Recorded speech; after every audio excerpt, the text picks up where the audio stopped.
আগেকার দিনে রান্না পুজো যেমনটা হতো। ও মামা, আজকে তুমি অনেক কিছু রান্না করবে বলো? হ্যাঁ রে, অনেক কিছু। আচ্ছা মা, তুমি কি আজকে সারা রাত ধরে রান্না করবে?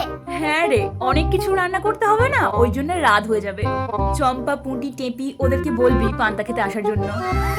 আচ্ছা ঠিক আছে মা। বুলবুল, ওই বুলবুল, এই বুলবুল, তোরা এসে গেছিস? দাঁড়িয়ে আছিস কেন? আয় আয়। আমার মা না রান্না পুজোতে অনেক কিছু রান্না করেছে। চল চল, সবাই মিলে চেটেপুটে খাওয়া হবে। আর এখনকার রান্না পুজো যেমনটা হয়, শোনাই আয় পান্তা পেরেছি খেয়ে নে। পান্তা? আমি ওইসব খাবো না। খাবি না মানে? আচ্ছা রান্না পুজোর দিন পান্তা খাবি না? না মামাম, ওইসব আনহেলদি খাবার আমি খাবো না। আর এমনিতেও আমি ডায়েটে আছি। তা বলে বছরে এই একটা দিন খাবি না? উফ, মামাম বললাম তো ওইসব বাসি পচা খাবার দাবার আমি খেতে পারবো না। আর তোর সব বন্ধুদের আসার কথা বলিসনি? উফ মা, ওরা এইসব পান্তা বাসি খাবার দাবারের কথা শুনলে হাসবে। হাসবে মানে ঠাকুর পূজার খাবার দাবার নিয়ে হাসবে? বুঝি না বাপু, আজকালকার মেয়েদের রং ঢং।